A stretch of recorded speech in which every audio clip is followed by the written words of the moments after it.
Do you guys still have a P chart?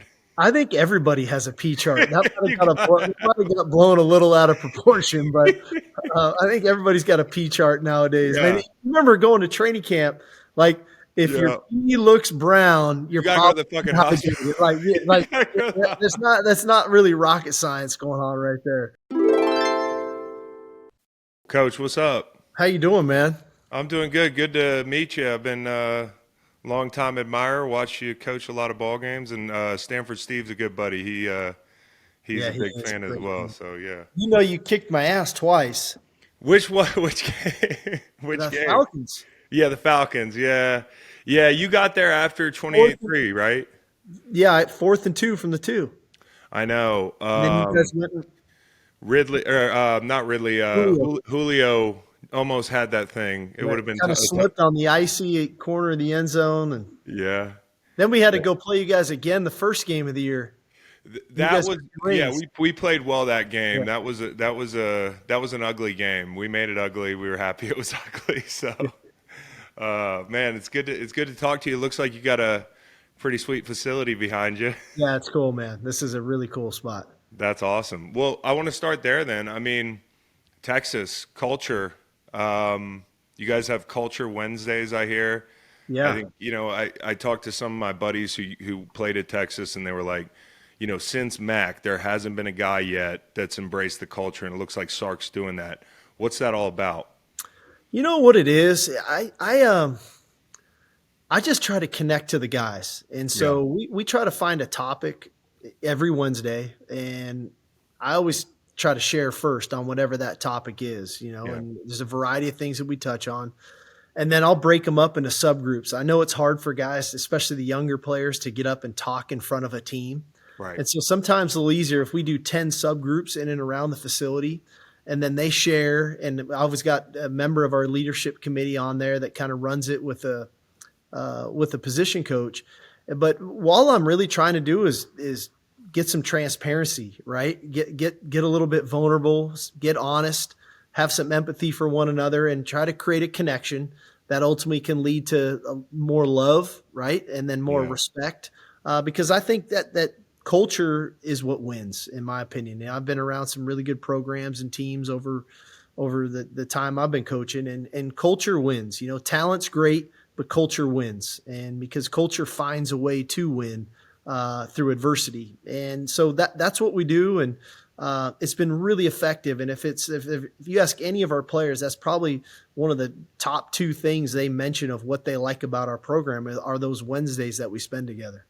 So as you build out the internal culture, because it seems like you build it from the inside out. I mean, obviously there's a lot of great outside cultural influences in Austin and with Texas's history, but like, what is that culture? What is the personality of your team as you've seen it kind of organically form? Yeah, I think first and foremost, it's authentic. It's real. I was talking to the staff about this morning. Our culture is real. It's not a sign on the wall. It's not a T-shirt. Culture, tap it on your way out to the field. It's real. It's genuine. It's organic, and it's something where I think players are very comfortable with one another because they get vulnerable with one another and they get to know each other. In this day and age, with the kids that we're recruiting, they spend the majority of their lives in their cell phone. Yeah. They're texting, they're on social media, they're on Snapchat, they're on Instagram, they're on Twitter or X. I'm not sure what to call Yeah. that, but I'm still figuring the it out. reality of it is that is almost their reality, and I'm trying to get them back into the real world of having authentic relationships with guys that you share a locker room with, and ultimately our culture has become just that. It's one that is real and it's authentic and it's definitely organic. And I had a vision of what I wanted our culture to be when I took the job, and I have to say I told the staff this today, and I told actually the team last week. They not only bought into this culture going into year 3, they've contributed to it and they've elevated it. It's better than I thought it could be, and I'm really just proud of everybody for taking a risk to get vulnerable, to share, and to get to know people, because that's not what society is telling us to do these days. Yeah. And it's hard. I mean, with the transfer portal and that sort of thing, it's harder to keep a culture together, keep those players together. has being an NFL coach, and we just talked about, your time in the NFL and the times we crossed paths, but with free agency and the way things change, I noticed that going from being a college captain to a pro captain, it's hard to be a leader when things are changing every year. Has that helped you? And how much different is it, like soup to nuts, from when you coached at like Washington? Yeah. No, I think it is very different. We don't major in the portal, Yeah. but we do go to the portal for needs. They're very similar to the NFL, right? When you have a need, you got a need for a second wideout. You try to go find that second wideout in free agency or via trade to bolster your roster, or a pass rusher or a three technique, whatever that is. So we've kind of taken on that approach. And inevitably, if your culture's strong enough, those leaders will welcome that newcomer in, and they kind of get him kind of caught up to speed, in a Yeah. way that is really effective. We were just mentioning my time in Atlanta. I mean, Matt Ryan, Julio Jones. I mean, that group of guys, Alex Mack, Matthews at tackle. I mean, those guys were mainstays for the Atlanta Falcons for years. And so there may have come and gone some new faces along the way, but those guys were the culture. And then it was like buy into what they're selling, Yeah. and if you don't, it was going to be hard because they were the ones that kind of set the tone in that building every day. You talk about, the incoming transfer cats, but, I've never asked a coach this. What's it like when you kind of got an eye on your team and there's so many guys to keep tabs on? Earlier, you made me think of a parent that's like making sure that their kids don't get enough screen time. It's got to be a tough job, but just to get to know the kids and know where the danger zone is for an individual kid, where that kid is starting to feel like maybe this isn't a home for him anymore. That part of being a head coach has got to be challenging. Do you have kind of like like a way you keep tabs on everybody, and then like a formula with which you say, hey, maybe this isn't the right place for you, but we can have that conversation? And when do you do that? Yeah, I think a couple things in that. The first is, man, I just try to pour into every guy that we have on our team. Yeah. I try to forge a really authentic relationship with them. A lot of that starts in recruiting. I'm a really hands-on recruiter, so I get to Yeah. know the families, the siblings. I get to know the player, and then when he's here, we just keep pouring into him and keep developing the relationship. The one thing that I do, regardless of the player, I don't care if you're a fifth-year senior, 3-year starter, or if you're a true freshman. At minimum, I meet with every player on an individual basis twice a year. And we do exit meetings at the end of every season, just like you would in the NFL. Yeah. And then we do another exit meeting at the end of spring practice as they head into summer. Yeah. And essentially we tell them, hey, here's your strengths, here's your weaknesses, here's the things we want you to work on. But we do the same thing academically. We do the same thing in the weight room. We do the same thing in the training room. We do the same thing for them socially, just where we see them at and what they need to do to work on to kind of enhance their value within the organization. And then the reality of it is some guys that say, hey, this is where you're at. I'm not sure if this is a great fit for you. What do you think? Yeah. And sometimes they agree. Sometimes they say, no, coach, I want to be here. This is what I want to do. And I'm going to work on these things and I'm going to show you. And that's great too. But in the end, I think being honest with them and being transparent, but also letting them know you care, that matters. That still matters. That if they know you care about them, they will work and they'll try to do the things necessary to contribute to the team. So training camp's coming up. Great time to get to know your buddies. Great time to know your players. I mean, like there's two sides of the coin to training camp. It is a grind, but on the other side, it's a great time. I mean, the team dinners, meetings late, like hanging out in the hotel room, bus rides. If you look for it, you can find the silver lining. How do you build that thing out? Like, is there a process sequentially that you go through as a coach in building out a training camp schedule? And then how have the influences of the various training camps that you've been in the league, with the changing of the CBA and the changing college football landscape, how does that factor into how you build your training camp out today in 2023, as different as it might be from the years past? Yeah, I mean, I used to think back in the day when I was playing, man, like it was, double days, and just like I can't even believe that's what we did, Yeah. I mean, that was Damn, so, up at BYU too, dude, with the altitude. Wow. Yeah, that was crazy, Yeah. But now we're into the whole ramp up model. right? Hmm. Where you're gradually building. There's the you're getting acclimated period. What we do essentially is our first 4 days. We go we go helmets for a couple days, and we put our shoulder pads on, and then boom, we take a day off. And then we're pretty much into that routine. We're off on a Sunday. We practice Monday, Tuesday. We're off on Wednesday. We practice Thursday, Friday, and then we scrimmage or simulate a game on Saturday to work our situations and whatnot. And so there's a formula to it in a sense that I don't ever want our guys to feel like they're saving themselves Hmm. because they know there's such a grind of days in a row. I want them to feel like they can exhaust themselves for a couple days, knowing we're going to have a recovery day every couple, 2, 3 days in there to get their bodies back, to get their minds back, to be sharp, to have developmental position meetings, to work with the younger players so that they can stay up to speed with the installation. And that's drastically different. It is much more of the NFL model that way. But to make that work, you have to have highly competitive practices. In the NFL, you get to do the crossover practices. You get to, Yeah. bring in the Patriots for 3 days Hmm. before your preseason game. We don't get to do that. So we have to make sure that our practices remain really competitive across the ball from each other, but also competitive within position groups so that guys don't feel like, man, I started out training camp as a 2 or a 3 on the depth chart. It doesn't matter what I do. I can't move up. Right. We have to make sure that we're really evaluating the team and giving players opportunities to move up the depth chart, and obviously give players the opportunity to move down if they're not doing the things necessary to help the team be successful. Yeah, is there like a ledge, that you go off in college football where you're like, all right, here we go. I had no idea. I mean, I'm sure you know who your players are, but I have no idea how it's going to shake out. Whereas like in Atlanta and the places that you'd seen at the top, you get your preseason to see, who can play a little bit, who's dependable, who's making mistakes. You've got Bama 2 weeks after camp. I mean, talk to me about the mystery that kind of unfolds when you take the field as a college football head coach. Well, it is different, for us, especially for our younger players.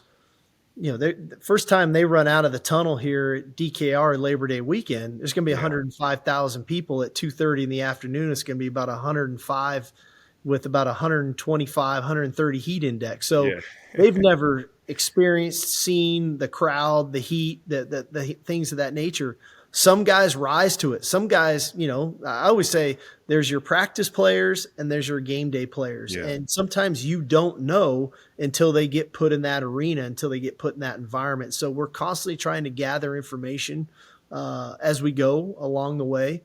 And then sometimes you got to make those in-game adjustments. A guy who may have practiced great all of a sudden isn't quite responding to the bright lights the way you would have liked. And so you have to make that adjustment.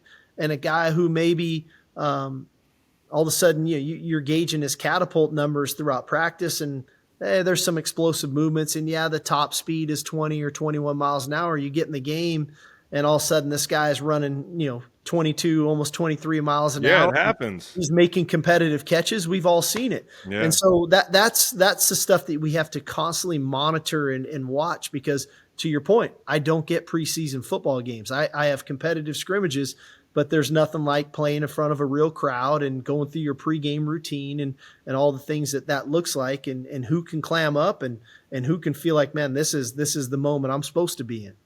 So two-part question. How old school are you? How much live are you doing in camp to get those reps? Because there's no practicing for Bama. I mean, it's almost impossible to do. You got to go play Bama, but you can get close to it. And then on the other side of things, you mentioned the catapult numbers. How new school are you with the tech and the analytics even, and just some of the newer at the forefront kind of football bells and whistles? I'm a total believer in sports science. Yeah. I totally believe that science has given us tools now that we just didn't have before. Yeah. Whether it's workload, whether it's explosive movements, whether it's change of direction, acceleration, deceleration, whether it's hydration tests and all the things, the sleep patterns, all the things that go into it to put yourself in position to be optimal success. But I also don't lose sight of what the game of football really is about. You got to block, you got to tackle, right? You got to run. There is a level of physicality still to this Yeah. game that matters. And there's a level of toughness that matters. There's a Yep. physical toughness and there's a mental side of it, toughness side that matters too. And so we are a physical football team. We still believe in running the football downhill. Yeah. We do team run. There's no passes, and everybody knows we're going to run it because I Yeah. think you got to know you have to have the ability to run the football when your opponent knows you're going to run it. And how are you going to find those yards? And sometimes you can't find that out until you put players in that position to make that happen. And so I would much rather know that our strong safety can make that tackle in the hole on a Wednesday in training camp than leaving it up to chance on a Saturday evening in Tuscaloosa. So we definitely put our players through that gauntlet to find out about them. My burning question is the Tom Herman P chart. Is that still in existence at Texas? I don't know if you ever saw that. It was just color coded. That was sports science back 10, 15 years ago. Do you guys still have a P chart? I think everybody has a P chart. That might have got blown a little out of proportion, but I think everybody's got a P chart nowadays. Yeah. Man, remember going to training camp, like if your P looks brown, you're You gotta go to the fucking hospital. that's not really rocket science going on right there. Yeah, that was sports science when I played in 2008 under Al Groh. We had a P chart and the whole thing. So, you talk about the run game. You've always had 1,000-yard back. I mean, as synonymous as you are with, airing it out and that sort of thing. Bijan Robinson, a guy that's found a way to transcend the way we think about how do teams value running backs. I mean, Gibbs went in the first round. Robinson was a top 10 pick. When guys were coming in to see Bijan Robinson, what were some of the things you heard as guys watched him, make those spectacular cuts and bounce the ball on the edge and run the way he runs? Like, what were some of the things anecdotally that you heard about him that you didn't think about because you're coaching him in college? I think that probably the biggest thing I heard, which we knew but you heard, was complete back. Yeah. Everybody kept looking for a hole in his game. Like, where's the hole? What's wrong with him? That was the first thing. The second thing I heard a lot of, I got asked a lot, was, is this kid really this good of a kid? Is this kid too good to be true? There's something wrong. Like, what's wrong? And I just tell them all, I thought the same thing when I first got here too. When I got here and I inherited him, I called him in one day. I said, all right, man, all right, you've gone on now for about a month. Just what's wrong with you? And just kind of would laugh. And he isn't. I'd say it all the time. He's a better human being than he is a football player. Yeah. I mean, the guy gives back to the community. He's a great teammate. He picks people up. I tell him, like, every once in a while, be a jerk. Like, just be a jerk for me, man. Like, and then that'll make me feel better to know you're human. Like, you weren't like made in a lab somewhere. But no, he's a great person. He's a great teammate. And as I told Atlanta when they took him, not only are they getting a great player who's going to make their team better, I think the community, the city of Atlanta, is going to be better that Bijan Robinson is there. He's going to have that much of an impact on that place. That's great. And, you're going to need to run the ball in the SEC, man. Like, how different is that? And what's your mindset right now? Because you guys are Big 12ers, but a big change is on the horizon. You've coached in different conferences. There are kind of these generalizations about styles of play in different conferences and that sort of thing. Big 12 people talk about defenses negatively in the past, but there's been some really good defenses lately. SEC supposedly big and physical and fast and all those adjectives. Like, how do you tailor your game to play in a different conference, and does that process start in recruiting? Yeah, I think it's twofold. I think it's both. It's recruiting and what we're doing on the field. When I took the job, I was coming from Alabama, and I came to Texas to win championships. I didn't come here just to say that I got to be the head coach at Texas. It was, okay, I want to come here and I want to compete and I want to win national championships. All right, to do that, you're going to have to beat Alabama. You're going to have to beat Georgia. You're going to have to beat Ohio State. You're going to have to beat Clemson, because those were the schools year in and year out that were playing for the college football playoff. So initially, right when we got here, I was already building a roster that could compete with those guys. I mean, in my mind, I'm like, we have to build a roster that can not only win the Big 12, but that can go beat those teams in a college football playoff. And then come to find out, then they tell me we're moving to the SEC. So it wasn't this big shift, that where Yeah, now we really need to change how we recruit. We were Yeah. already recruiting that way. And Yeah. you have to recruit big people up front on the line of scrimmage, and you have to be able to recruit speed on the perimeter. And then it's your scheme, and then it's your quarterback play, and then it's, what do you do when you do from there? But you have to have those pieces in place, because the thing that the SEC does, it takes its toll on you. And when people get nicked up and when you lose people, you can't have that major drop off.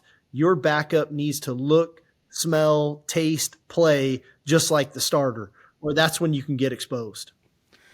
It's going to be exciting. Quarterbacks, it feels right for Texas to have two household name quarterbacks right now, in Quinn Ewers and my guy Arch Manning, who took a hiccup of a look at Virginia. I know his dad, Cooper, and I know he's got some Charlottesville ties. It was nice of him to just fly through Charlottesville on the way to Austin.